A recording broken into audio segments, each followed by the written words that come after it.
Welcome to Novara Live. Coming up tonight, Reform, the Greens and Labour are neck and neck, or neck and neck and neck, in polls for tomorrow's crucial by-election. Also, we speak to one of the 6 Palestine Action members released on bail after being acquitted for some charges and having no verdict on others. Also, we'll give you an update on Trump's showdown with Anthropic, which is reaching really nuclear levels. I mean, they're basically threatening to nationalize the company because they want to surveil Americans and have AI-powered weapon systems without any humans being involved. I'm worried. I'm joined by Ash Sarkar. Ash, welcome to the show. Thanks for having me. I know that I'm a poor substitute for Aaron Bastani, who's celebrating his birthday, but I hope the Wednesday crowd can accept me into their hearts nonetheless. I dispute those in the strongest terms. You are a poor substitute for no one, Ash Sarkar. For committed fans of Aaron Bastani, though, he will be here on Friday for a breakdown of the by-election results. I need to get an update from him. The last time I heard, he was considering going up there for the count, but I'm not sure where we are on that. Before we start tonight, most of our viewers will be familiar with all of our viewers will be familiar with Downstream. Come on. Ash and Aaron's weekly interview show where they question some of the leading thinkers of our time. But we now have more for you. So they've recently launched an accompanying newsletter that goes out every Sunday. How can they sign up for that? Ash, you probably know. They can sign up by going to our website. I think there is a novaramedia.com/newsletters option where you can sign up to the Downstream newsletter and also the Cortado, which I believe will be guest written by Aaron this Friday because of the Gorton and Denton by-election, where he is meant to be attending the count. But we're talking about the Downstream newsletter. The Downstream newsletter is absolutely banging. Me and Aaron put it together, and it's a way of bringing you behind the scenes, so letting you into our thought processes of what we anticipated about how an interview would go, things that surprised us that came up in conversation, reading recommendations, bits of behind the scenes gossip, and a quick fire round. So you get to learn really important stuff like what is Eric Schlosser's preferred fast food? Hard-hitting questions only here at Novara Media. Fantastic. And that image was gorgeous. Don't forget, you can support our work. As ever, we always appreciate it. You can sign up at novaramedia.com/support. Tomorrow's crucial by-election in Gorton and Denton is a 3-horse race between the Greens, Labour and Reform. That's according to a new bombshell poll from Opinion. So as you can see here, when all voters are asked, I mean, not all voters, but sort of all voters, Greens are on 28%, Reform are on 27%, and Labour are on 28%. So the Greens and Labour neck and neck, Reform 1 point behind. Now, when they only include people who say they have a more than 7 out of 10 chance of voting, the Greens take a lead. So according to this poll, the Greens could win based on, I suppose, the increased level of enthusiasm people who are leaning Green have compared to the enthusiasm people have for Reform or the Labour Party. It couldn't be closer, essentially. Let's show you, though, how the Labour Party interpreted that poll. So this is from their official Twitter. Breaking. New poll suggests there is just 1 point between Labour and Reform in Gorton and Denton. Every vote will count on Thursday. Back Labour and choose unity over Reform's division. You can see there's a conspicuously absent bar in their bar chart, which is the Green Party, who are either equal with Labour or a couple of points ahead, depending on how you interpret the data. Ash, there is a lot riding on this result. I mean, I don't think anyone could claim that they can guess what the result is going to be tomorrow. Well, as my godmother used to say, there's half a bee's dick in it, which I thought was such a great measure of microscopic difference. There's a lot riding on it. So obviously for Labour, what they want to be able to say going into the 2029 election is that it's a straight race between us and Reform. And hopefully, from the Labour perspective, corral a disenchanted left-wing and progressive vote behind them because they view the worst of two evils being Reform being able to form a government. In a way, it wouldn't even be that bad if Reform won in this seat, and it would win because you would have a split vote between Labour and the Greens, because that still advances that kind of narrative. In fact, you might even say it lends it a little bit more gumption at the expense of an extra seat in the House of Commons. What would be disastrous for Labour would be a resounding Greens win, because then you have something which is added on to the Caerphilly by-election result of a few months ago, which is Labour isn't able to create a two-horse race in these seats anymore with reform. That there can be progressive parties to Labour's left. In Wales, of course, that's Plaid Cymru. In England, that's going to be the Green Party, who can snap up those votes and effectively marshal them behind them. What are the stakes for reform? I mean, we're going to go into it, and we're going to go into what reform's messaging has been leading up to election day in just a second. But I actually don't think it's a huge deal for reform if they lose this one. And I'll tell you why. The bits of the constituency which are more likely to vote reform are actually a relatively small part of the seat population-wise. And also, I kind of think, and this is just a theory, I don't have any insider information, but Matt Goodwin was picked for that seat, which has got a sizable, Muslim population. Matt Goodwin has said, various things which can be alienating to communities of colour about the conditionality of Britishness. He's already started to, try and blame the result on sectarian politics. I wonder if Nigel Farage gave him the seat to nip a potential future rival for Reform's leadership in the bud. Because if you pick him for the seat and he fails, that's him dealt with for quite a while. Yeah, it's an interesting idea. I mean, it's not an obvious target seat for Reform. So in 2024, Labour got 50% in the seat. Reform came second with 14%. The Greens had 13.2%. And then interestingly, the Workers' Party had 10%. And the Workers' Party, George Galloway, is a sort of figure that has been put forward by cabinet members as a sort of relevant comparison to the current campaign in Gorton and Denton. The Labour Party, of course, don't seem to be able to decide whether the Greens are an irrelevance in the constituency, saying this is a two-horse race between Labour and Reform, denying that the Greens have any supporters at all, or whether the Greens are so powerful they're a threat to democracy. And this was Times journalist Patrick Maguire repeating what a cabinet member had been saying to him. What a cabinet minister said to me last week, a senior cabinet minister said to me last week, the Greens are whipping up hatred in relation to Muslim voters. They liken the campaign they're running to respect. They say it's pure George Galloway. Raising the salience of Gaza is what this cabinet minister accused the Greens of doing. And they said, we're being hammered among Muslim communities, the Labour Party, by the Greens. They're running campaign adverts in Urdu, et cetera, and other minority languages spoken in the various Muslim communities. If you speak to Reform sources, they also attest that Labour's support among sections of the Muslim community, because there's no one Muslim community. Among many voters who are Muslim, Labour are losing support because the Greens, and the Greens will quite openly say, yeah, we're holding Labour to account for its support for the Israeli government in Gaza. But, cabinet ministers have been really, really struck by this. It's strange, isn't it? Sort of briefing they're spreading hate. This is a hate-filled, incredibly divisive campaign because they're raising the salience of Gaza above what it should be. What's the correct salience that Gaza should have? I mean, we've all seen for 2 years what the Israelis were doing to the people of Gaza.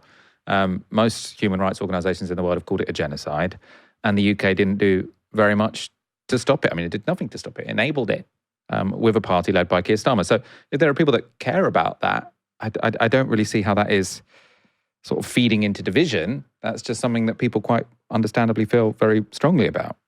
Videos the Greens have released in Urdu and Bengali have also proven particularly controversial. Labour MP Jeevan Sandha tweeted this. So he said, Zach Polanski, why has your Urdu election advert got pictures of Keir Starmer shaking hands with the Indian PM? Doesn't feel relevant to Gorton and Denton. I can hear the dog whistle.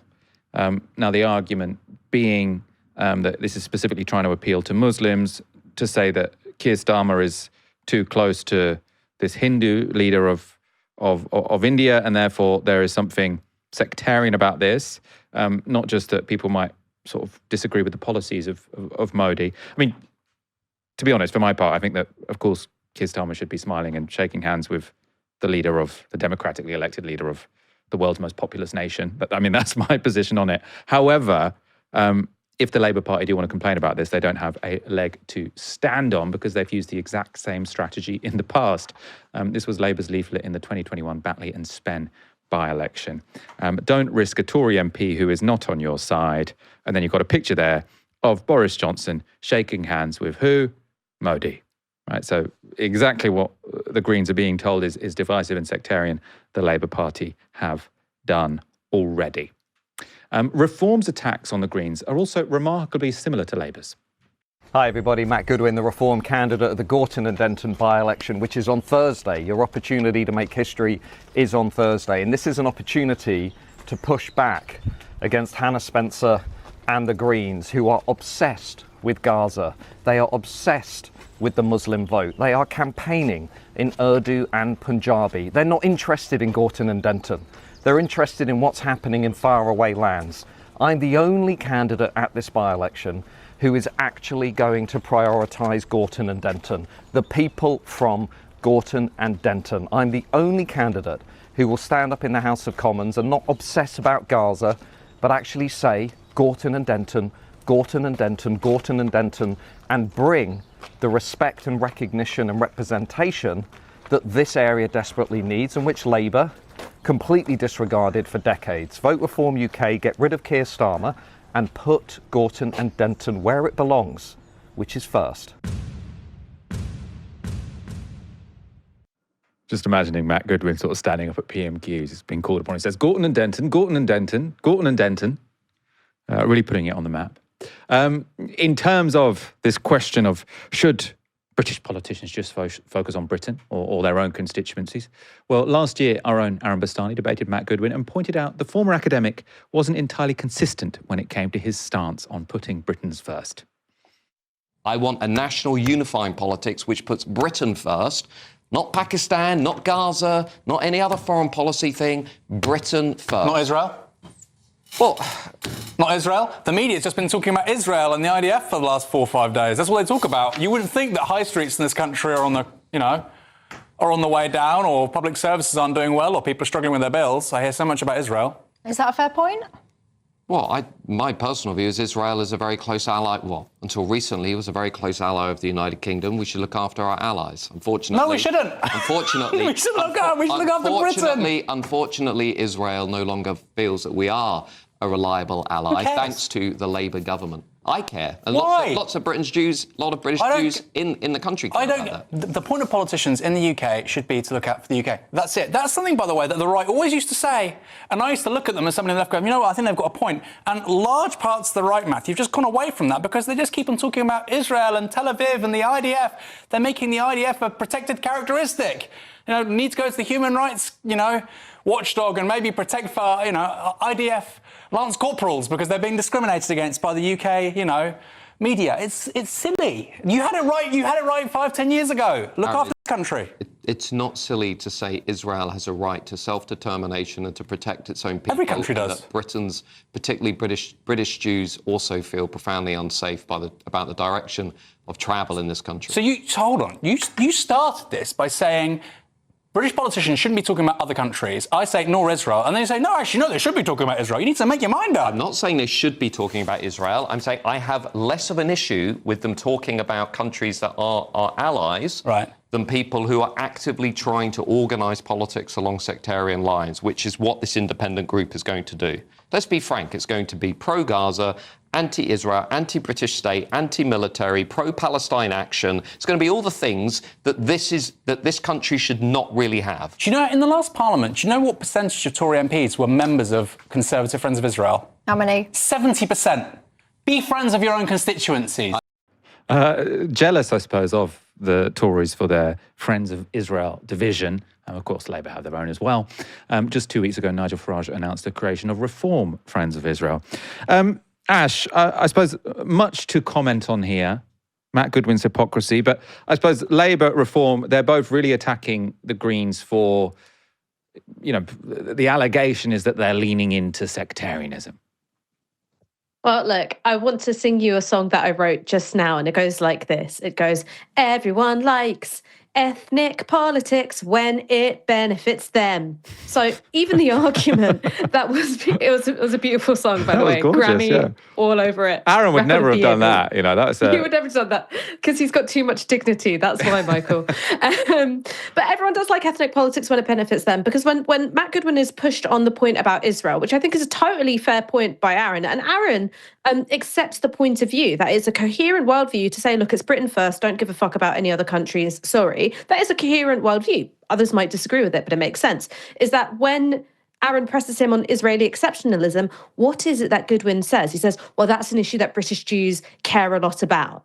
Now, that is not an answer he would find acceptable if someone was like, okay, well, we're going to talk about the status of Kashmir, or we're going to talk about the genocide in Gaza, because it's an issue that British Muslims care a lot about, right? So everyone likes ethnic politics when it benefits them. Similarly, you had Barry Gardner appealing to his own constituency when standing for election by sort of boasting about his contact with Narendra Modi. Meanwhile, Labour and Batley and Spen do the opposite. Everyone is trying to do this like very shallow, quite pantomime kind of pandering to various ethnic groups. And I'm always skeptical of how much of an effect that it has compared to, one, actual policy positioning. So what is your policy on Gaza? What is your policy on Israel? What is your policy on Kashmir? And two, what your connections are to highly organised groups of voters within your constituency. So one of the things about the Muslim community in Gorton and Denton, and it seems to me that while the Labour vote might be suffering, it's not completely obliterated. I've got a man on the inside in Gorton and Denton who's reporting that yes, there are lots of green posters up, but especially around Leave and Assume, there's a significant number of Labour posters as well. So it might not be like such a done deal. Like I also think it's to do with like how close connections with local mosques and community centres and stuff like that, where you've got highly motivated and highly organised cohorts of voters. But yeah, everyone likes ethnic politics when it benefits them. I mean, is it a good thing, a bad thing? Is it a neutral thing? Because I mean, in a way, you could say if there are loads of different ethnic groups in a country who care about, where they're from, does that lead to a better foreign policy? Like maybe before the Iraq war, there could have been a few more Iraqis. I suppose some of the Iraqis in the UK were the kind of dissident ones who were saying, go invade the country. But it's probably not the best way of sort of making sure you have a peaceful foreign policy. But I mean, I suppose there's lots of people insinuating this is not how democracy is supposed to work. And I don't know if it's something we should say, actually, no, this is exactly how democracy is supposed to work and celebrate it, or just be neutral, or I don't know what your thoughts are. Well, the thing is about it is that this was something which was kind of encouraged by a particular model of what you would call race relations. So race relations as an aspect of statecraft, it kind of has its origins in almost like colonial big chiefism. So this happens after the Scarman Report. The Scarman Report comes out after the riots of the 1980s. And basically it's sort of like, look, what you're going to have to do is like establish some quangos, and you find some community leaders, and the state sort of deals with these self-appointed community leaders. I mean, that's kind of one of the bedrocks of state multiculturalism.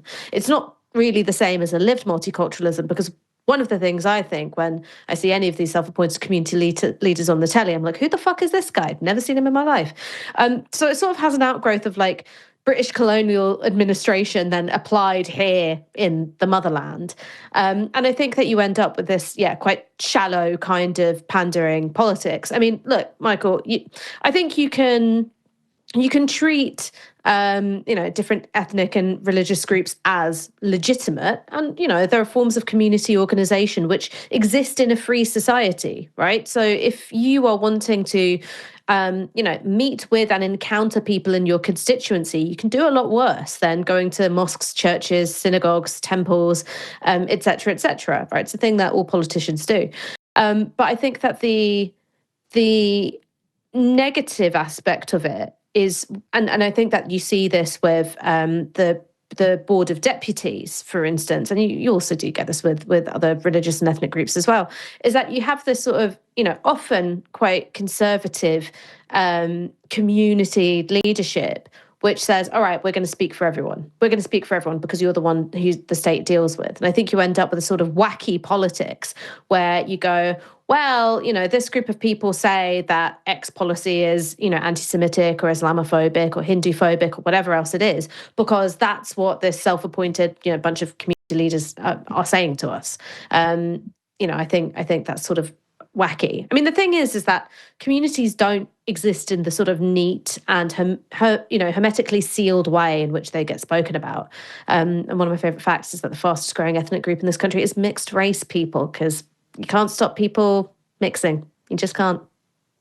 I always find I don't know what miscegenation. I've never worked out where it's from, but the idea that there is this word that some people are opposed to, where people from different ethnic backgrounds come together and they've got this freaky ass word for what they're opposed to. Miscegenation. Miscegenation. Do you know what's miscegenation? Where does it derive from? What's the is segenation? Is it the opposite of segenation? I don't know. We're getting sidetracked. I mean, yeah. So let's go on to our next element of this story. So today could have been a good one for Keir Starmer. Ofgem's energy cap has fallen by 7% to an average of £1,641 a year. The fall is principally due to Rachel Reeves' decision in last year's budget to reduce the green levy on bills and instead fund renewables via general taxation. Given the cost of living is still the government's priority and the priority of most voters, it's always put as the sort of number one issue. That could have been something to shout about. However, it was another cost of living issue which dominated PMQs. Policies that may have been fine for 2012 with low interest rates are not fine for 2026. The fact is, graduates are paying more, not less. On Monday, the schools minister was asked on the BBC why Labour froze the repayment thresholds.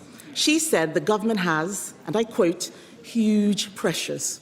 Those pressures have been created by his taxes and his borrowing to pay for more welfare. Why is the Prime Minister taking from students to give to Benefit Street? What a nerve. Under their government, student loan thresholds were frozen for 10 years. 10 years. They broke the system. They did it with a bloke over there when they were in coalition together, and we're fixing it. He's only talking about student loans now because I raised it. He says they're fixing the problem. The fact is, he's not. Why is it that I'm willing to ditch old Conservative policies that don't work and he wants to keep them? He's not going to do anything about it at all. On Monday, they voted to increase benefits yet again. The fact is, he is taking money out of the pockets of graduates and giving it to people who are not working. I suppose a couple of things there, Ash. I mean, I thought Kemi Badenoch's line that was very strong is saying, like, Keir Starmer keeps saying this was a failed Tory policy, but he's sticking to it, right? I also agree it was a failed, me as Kemi Badenoch also agree it was a failed Tory policy. That's why I'm getting rid of it. Like, well, why the fact that it was a Tory policy means that it should be me that wants to keep it, not you. I suppose the darker side is that she's very clearly trying to create a cleavage dividing young, high-earning graduates from benefit claimants. I suppose trying to make the youngsters a bit more right-wing than they currently are. How do you think sort of PMQs played out today? Well, I mean, firstly, when you look at Kemi's performances in PMQs, they have gotten a lot better. But the thing is that nobody cares what happens in PMQs. So that's the thing. She's getting better at it, but also nobody cares. No one really watches it. You only really tune into PMQs if someone's really on the ropes and you're tempted to see a, live action meltdown or a potential resignation. So sorry, Kemi. I actually think we've got to give some props to Ollie Dugmore of the New Statesman, who I think timed his interventions into student loans and the interest repayments really well. He started talking about it, really vociferously around the time that everyone was doing the self-assessments and they've got to pay off their student loans, or they get to see how much they've been putting in and they go, oh, fuck, look at the amount of interest that this is accrued. I'm never going to be able to pay this off. I'm never going to be able to afford a deposit for a house. How am I supposed to have a kid, etc.? And he's the one who's really been banging the drum. So all credit to him. The Keir Starmer point about, we're trying to repair the damage done by the coalition years. I mean, no, you're not. No, you're not. You had all these policies about, dealing with student loans, dealing with student debt. You said you were going to abolish tuition fees when you were running for Labour leader, and then you U-turned on all of it. So it's not good saying, "Oh, we're trying to fix the mess you made," when you're saying, "Okay, well, sorry, them's the breaks," right? You're just going to have to like it and lump it. Now, as for the dividing line that Badenoch is trying to draw, the problem with saying, "Oh, this is students being unfairly squeezed," or graduates being unfairly squeezed, in order to pay for the benefits bill. I mean, the bulk of the benefits bill is going towards people who are in work. So the argument that is actually true, and this is one that Labour should be making but can't because of what their policy is that the interest on student loans and graduates being squeezed is a way of subsidising, the low spending power of a workforce which is being crushed by the cost of living, including by and especially by the cost of housing. So it's the story of our economy in a microcosm, which is you have this huge landlord class that just is getting richer and richer and richer. And the people who are being squeezed the hardest are the ones that you're expecting to be the most productive in society. So totally arse backwards. And while Badenoch is ending up with a better line on student loans and the interest on them than Labour, fundamentally she's uninterested in addressing that broader context. I mean, it is. I agree with what's he called? What's money saving expert called, Ash? Martin Lewis. So, today's becomes a sort of quiz, isn't it? What's the root of miscegenation? Who's the money-saving expert? Anyway, I agree with Martin Lewis that it's not actually the interest rate that should be the priority. It should be raising the threshold at which you start paying it, and because that is the most progressive thing to do, and because the majority of people won't ever pay off the full amount anyway. So the interest is, maybe psychologically jarring.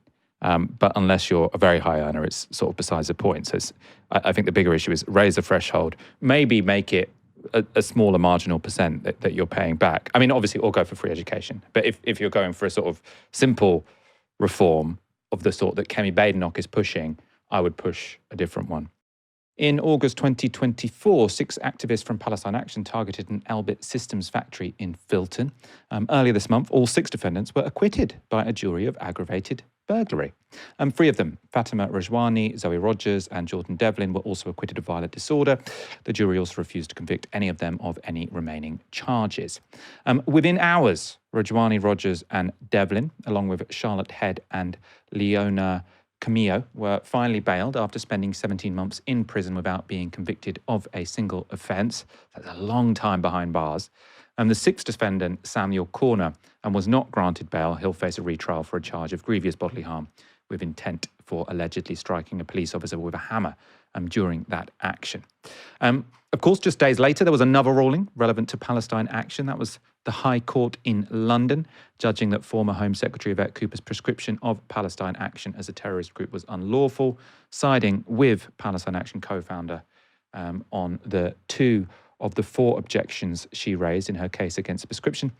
Since the group's prescription in July last year, more than 2,700 people have been arrested for peacefully holding signs in support of the group. Palestine Action, though, remains prescribed for now while the government prepares to appeal that decision. Public expression of support for it also remains a criminal offence under the Terrorism Act. However, just days after that ruling, there was even more good news for a further 18 Palestine Action prisoners who were accused of taking part in the 2024 action against Elbit Systems and whose trials weren't set to begin until later this year. So on the 16th of February, all 18 were formally acquitted of aggravated burglary charges. That was after prosecutors reconsidered the sufficiency of the evidence against them following the not guilty verdicts against the first 6 to face trial. Just days later, and 17 of those prisoners were bailed from prison all across the country. Amongst them was Kessa Zura, who spent 48 days on hunger strike in protest at the prescription of Palestine Action while demanding an improvement in the prisoners' conditions. 3 other hunger strikers were also released on bail, Tuta Hocha, Kamran Ahmed and Heba Moraisi, who spent 73 days on hunger strike. It's not the end of their ordeal, of course. There are still trials on lesser charges for all bail defendants ahead. But late last week, my colleague Stephen Meffin spoke with Charlotte Head, one of the 6 Palestine Action activists acquitted by a jury of aggravated burglary. and not convicted on other charges. She's now home on bail after a year and a half in prison. Stephen began by asking Lottie, as she prefers to be called, to take us back to her arrest in August 2024. So we were initially arrested under normal kind of Police and Criminal Evidence Act PACE. We're at the site, and then we get taken to Bristol Police Station, and we're there, I think, for about 32 hours. And they knock on the cell door, they come in, and I'm fully expecting them to be saying, okay, cool, we're here to give you bail, this is how it will go. And instead they say, we're rearresting you under the Terrorism Act.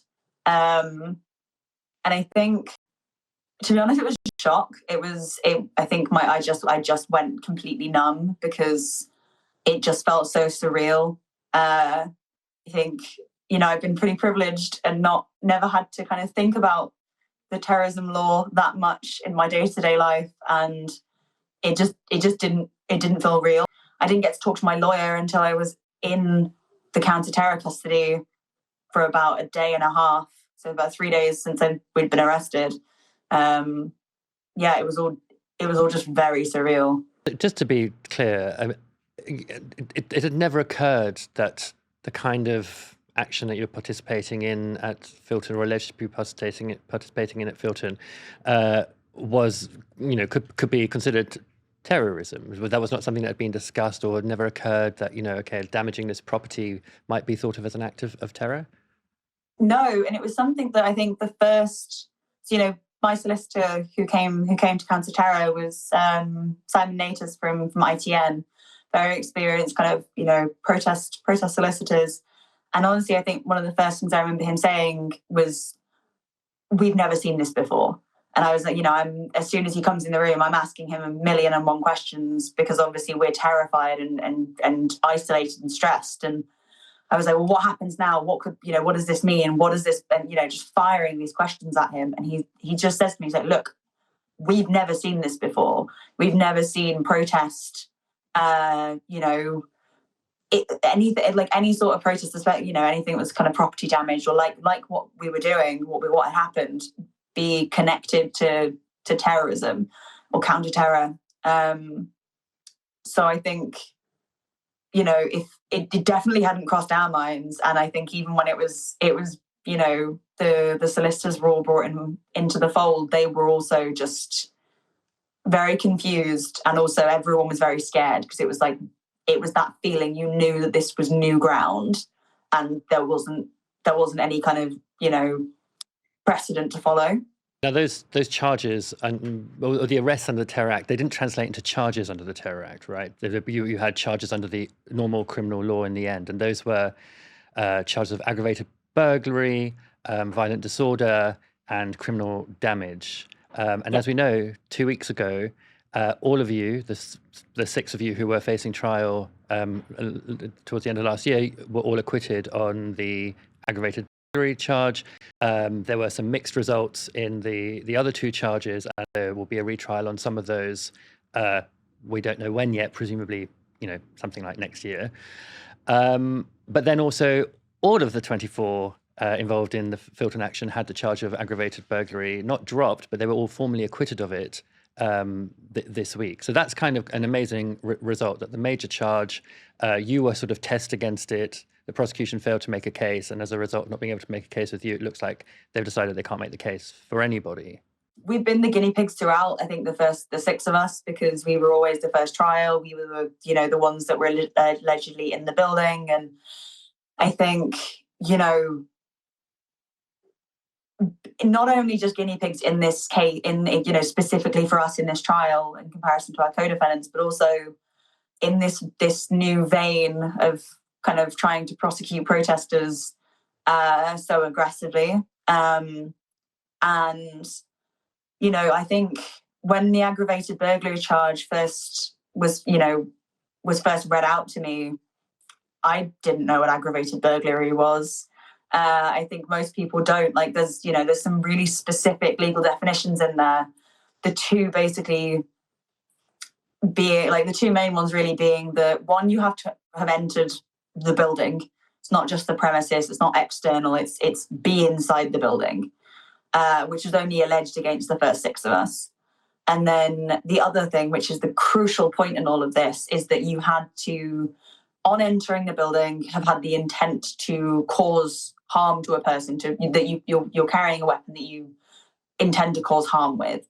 And I think once we kind of understood that, what was really scary was that we knew that this wasn't true. We knew in and of ourselves that at no point had we intended to cause harm to anybody, prior to entering the building or during. And what felt quite scary was that it felt like that truth didn't matter.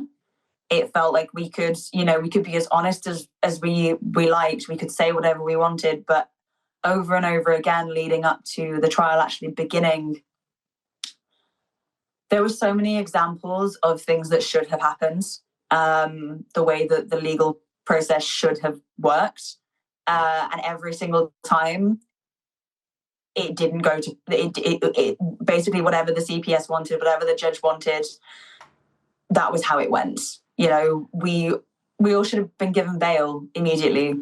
None of us were flight risks. None of us, had offended before out of the 6 of us. And I think what was scary with the aggravated burglary is that you're facing potentially 15 years in jail for something which we knew we hadn't done, but that didn't matter. Yeah, the reason I bring up aggravated burglary as the one to talk about, well, there's 2 reasons for it. One is that everyone's been acquitted of it, so there's no reason that we can't talk about it, right? There's not a charge that's currently standing. There are other charges that are yet to be heard, and we need to stay away from those for reasons of potential contempt. But on the aggravated burglary, which was the major charge that everyone was facing, there is one charge of grievous bodily harm against one individual, which is also quite a heavy charge, and that is yet to be heard again, and we won't go near that either. But aggravated burglary was the biggest charge faced by each defendant here, all of them being acquitted now. I mean, I'm guessing that in the vast majority of those cases, the reason that bail was denied is because of the severity of that charge. Yeah, it was the severity of the charge. I think, honestly, they might have tried to swing it because the maximum potential for criminal damage is also 10 years. So I think that even if they hadn't put the aggravated burglary on, it would have been potentially something that they would have used as their argument for denying bail anyway. But I think, and we saw all of this in the judicial review findings last week. Last week. That Filton was one of the cases that was used as argument for prescription, and they used it as an argument saying, oh look, there was it's a violent group because violence took place at Filton and these two other occasions, which is why I think aggravated burglary was such a sticking point for them, was because they needed this charge. They needed it so that to justify the prescription. And I think for them, that's why they kind of were so reluctant to let it drop, even though it was so patently untrue.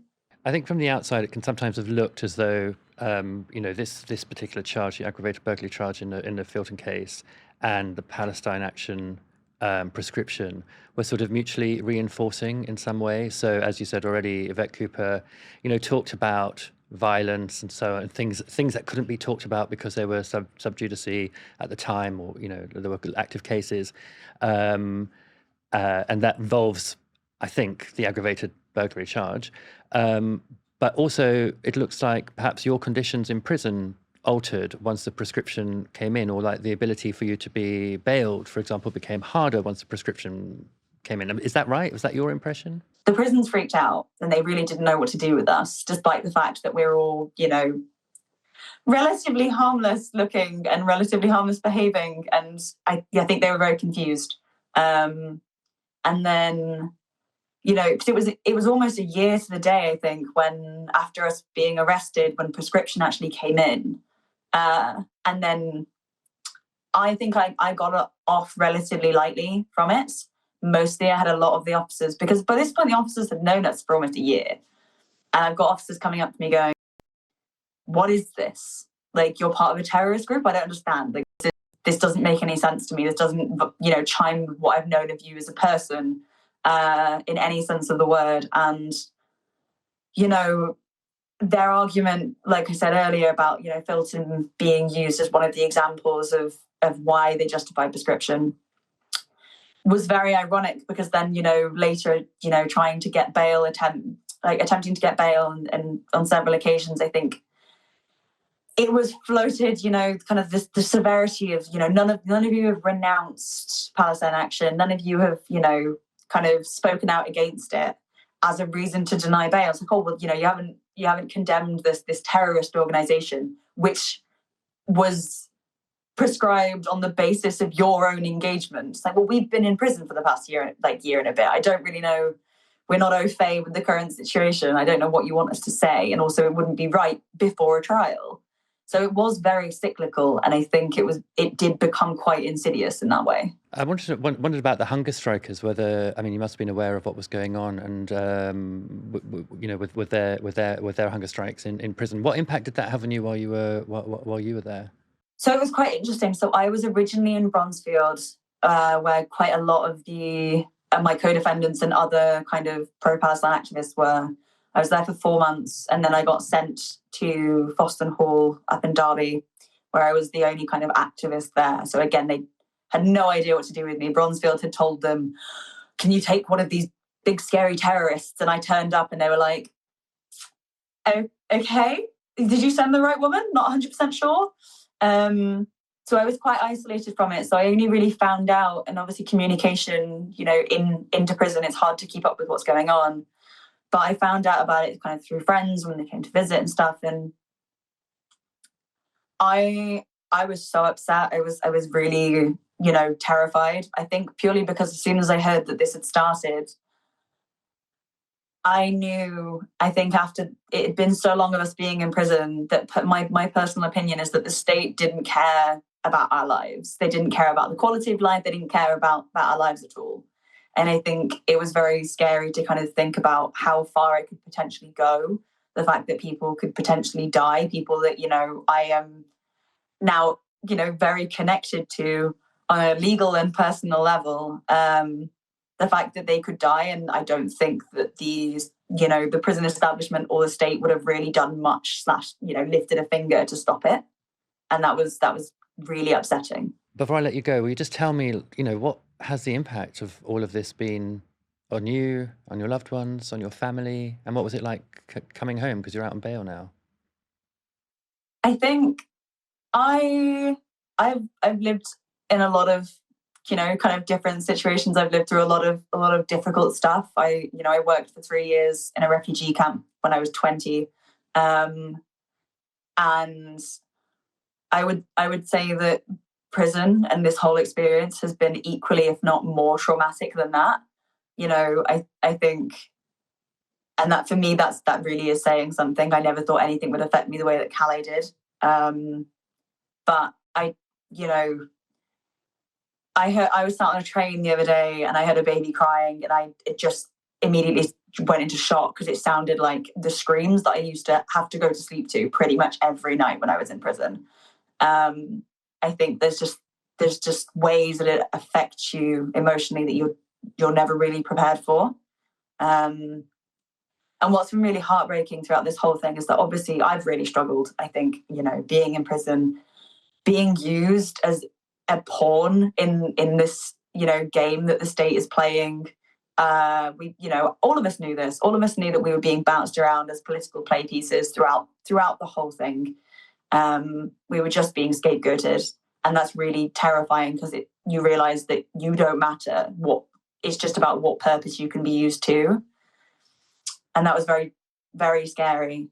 But it's been really, really difficult watching how much it's affected my loved ones. Like my support network has been largely kind of my very close friends, and it's really drained the life out of them, because all of the lack of support that the state has provided, the horrors that they put us through, has meant this burden on our loved ones, who they don't see it as a burden, obviously, because they're deeply loving, wonderful people. But it's had such a toll on the community.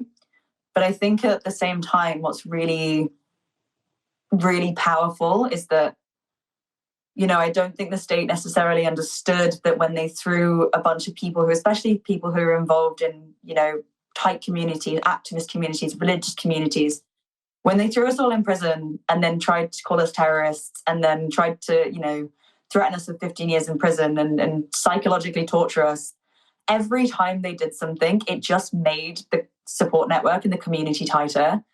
And, several of our mothers who, on this first trial, who weren't politically aware at all and now, so deeply pro-abolition, we come out and they're like, yeah, the prisons need to end. It's like, this is wild. This is such a turnaround. And I think it's really, I find it deeply ironic and also really beautiful that, no matter how hard the state tried to kind of quash this movement and quash this powerful message, it's just had the complete opposite effect of really, meshing together a community and making the entire thing so much stronger. The showdown between Anthropic and the Trump administration appears to be going nuclear. And we spoke about this on a previous show. The Pentagon currently has a $200 million contract to use Claude in its operations. But there's been a standoff for the past couple of weeks as the Department of Defense wants unrestricted use of the AI model, whereas Anthropic wants to limit its use. So in particular, not allowing Claude to be used to surveil Americans or to be used in a weapons system without human control. So that much has been known for a couple of weeks. What's new?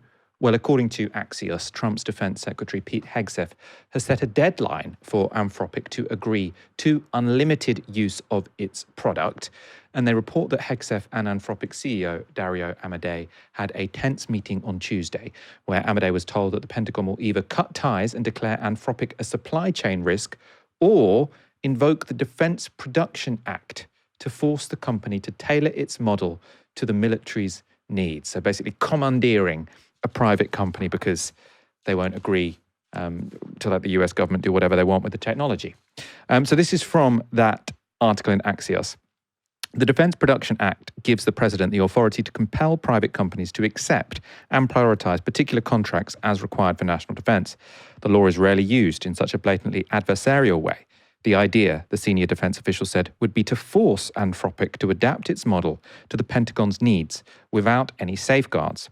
The Pentagon is also considering severing its contract with Anthropic and declaring the company a supply chain risk, which would require a plethora of other companies that work with the Pentagon to certify that Claude isn't used in their workflows. Now, given the amount of companies in America that work with the Pentagon, that could be a big blow for Anthropic. They also report that Amodei is holding firm and has said Anthropic is willing to adapt its usage policies for the Pentagon, but not to allow its model to be used for the mass surveillance of Americans or the development of weapons that fire without human involvement. This dramatic standoff between the world's leading AI companies and the world's leading military has prompted pretty strong reactions. Some are viewing Amodei as a hero standing up to the deep state. Left-wing historian Rutger Bregman said this: this is the most important thing happening in the world right now. The administration wants killer drones plus mass surveillance of Americans. Anthropic refuses to build it. While most tech companies fall in line, they are prepared to pay the price for their principles. Mehdi Hasan was also impressed. He said, good for him, a rare tech guy doing the right thing, it seems. Thank you.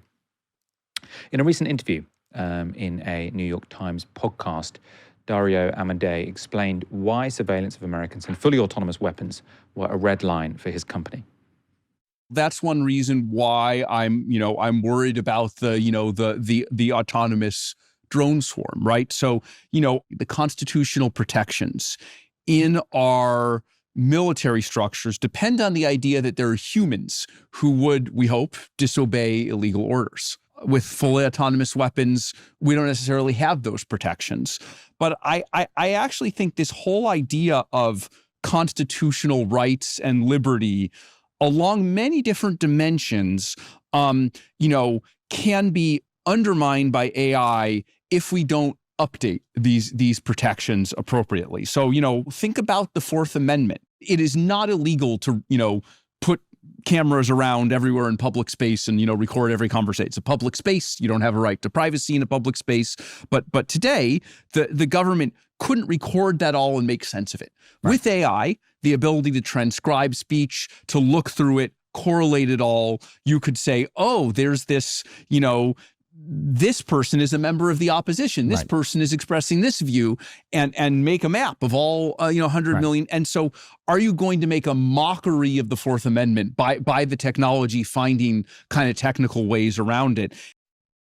So Dario Amodei, I mean, I'm very suspicious of the guy, but he's always had this argument, which is to say he thinks that advanced AI could be incredibly dangerous. He doesn't rule out it killing everyone, right? He thinks that this is a very dangerous technology, as well as a technology that can bring great wealth and health and the like. And he's always said that sort of in theory he'd prefer this to be slowed down so we could avoid some of the negative consequences. But because this is now a race and there is no sort of overriding regulation which could stop or force various companies to slow down, be they in America or China, then the only way to remain relevant in this race is to be the best. And we should all be thankful that Claude is the best at the moment, and it's run by a moral person. Now, I've always found that quite unconvincing because they're also getting very rich out of this, getting very powerful, and I just think the idea that we're all in this race together, so we have no choice but to go as fast as possible, to me, it seems irresponsible. However, I suppose many people are looking at this, Ash, and saying, well, thank God that it's Dario Amodei who has the best model at the moment, not Elon Musk, because that means that there is some pushback to Donald Trump and Pete Hegseth trying to get permission to use this incredibly powerful technology for whatever outcome they want. I can see that argument. The thing that I would probably do, though, is expand the scope a little bit broader than the US, because one arena in which AI has already been changing the nature of warfare dramatically. Sorry, my cat is really clingy at the moment and won't leave me alone. One area of warfare that's been transformed by AI is, of course, the genocide in Gaza. So there are two particularly relevant bits of AI which were really important in terms of target selection. One's called the Gospel and the other's called Lavender. And even if you just look at the ability of an AI to put together target lists much quicker and then hand it over to a human officer for sign-off, where that speed combines with what is effectively a political priority, which is to completely destroy the ability for life to be sustained in Gaza. What you had was, an absolutely enormous impact in terms of casualties that the Israeli army wouldn't have been able to do otherwise. There were other programs that were used. There was Lavender, which was used to locate relatively low-ranking members of Hamas and the PIJ. There were also sort of policies, effectively, which would say what's an acceptable number of civilian deaths per alleged member of Hamas, and ranging on seniority, it could be anywhere between 20 and 100 per actual target. So these are all ways in which warfare has already been transformed by the use of AI, and this is still within a context where there has to be a degree of human oversight and human sign-off. So what it is that Hegseth and Trump want from Anthropic is absolutely terrifying.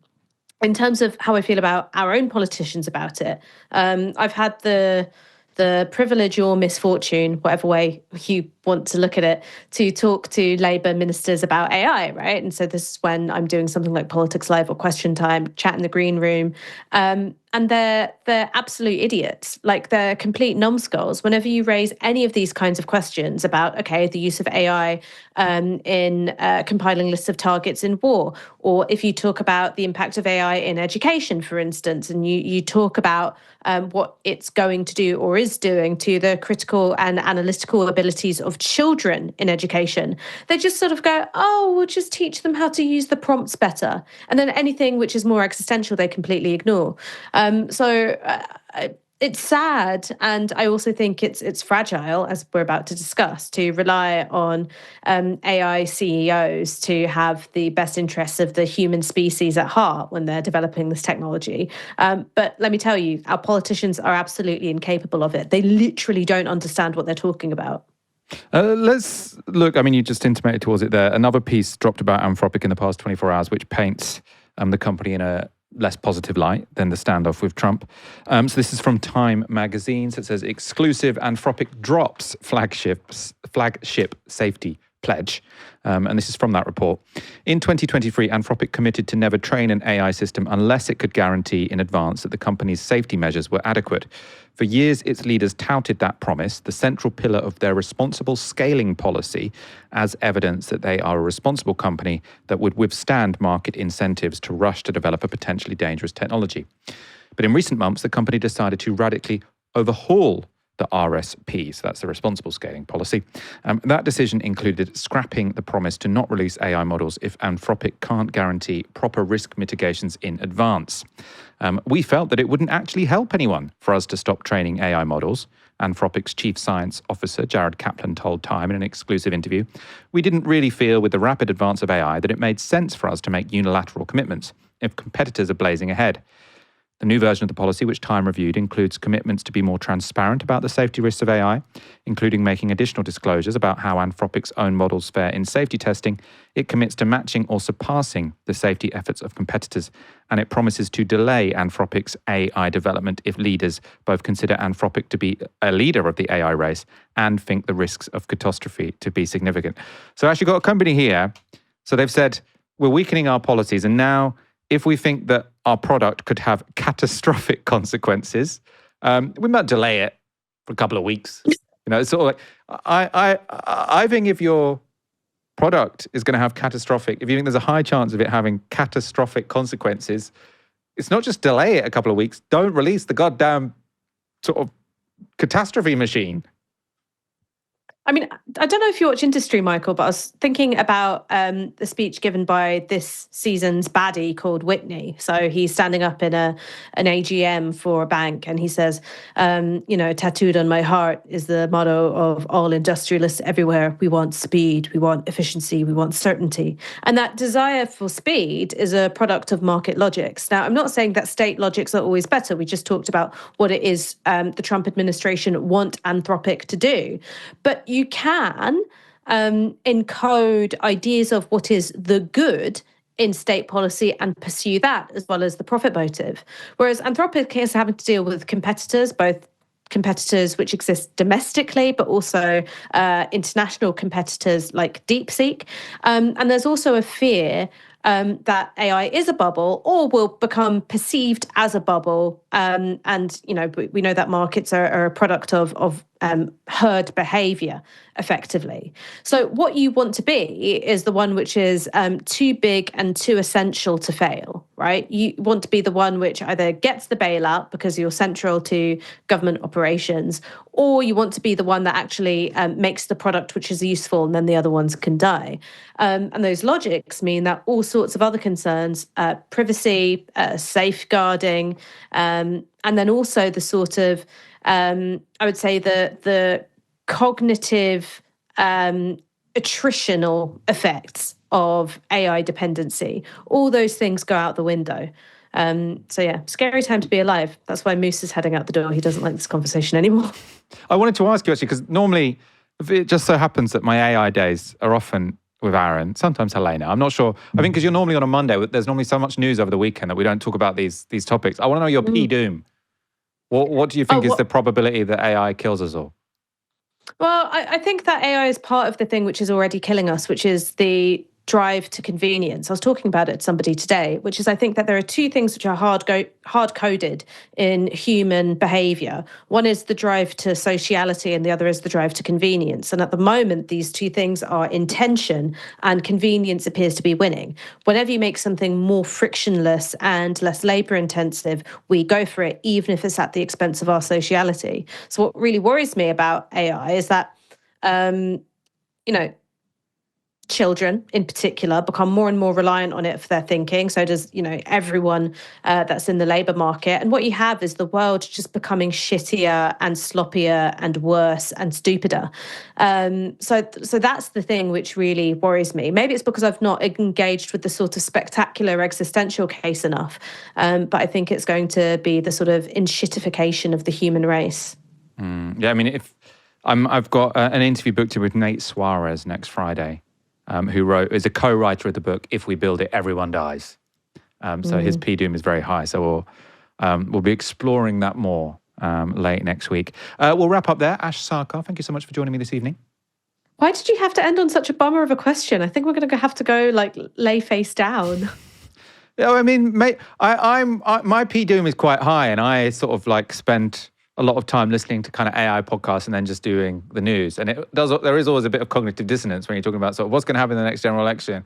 Is Keir Starmer an idiot? Does Zach Polanski need to moderate on migration? It's sort of there doesn't seem to be a significant chance that we're sort of a couple of years away from inventing a technology that will either change everything or kill us all. Strange. We're going to keep talking about it on this show. I keep thinking of... I don't know if you remember how there was some vox pops in Turkey during the early days of the COVID pandemic, and there was this one guy going, I hope it takes me first. Whenever I have this conversation, that's how I feel. I hope it takes me first. Oof. Well, it might take everyone at exactly the same time. That's what some people think. Well, we'll see. We'll see. We will continue to explore this. I'm wondering whether, we need to start having the activist movement against AI, because this is one where it is an open door to push, because everyone is terrible. There isn't really there's a big AI lobby financially, but in terms of sort of among the electorate, there isn't. I think if there was some high profile activism saying the people who are building this have publicly put on record that it might kill us all, why don't we get them to slow down? I think that would be very popular. Thank you, Ash, for joining me tonight. Thank you, everyone, for tuning in. We'll be back tomorrow at 6 p.m. For now, you've been watching Novara Media. Good night.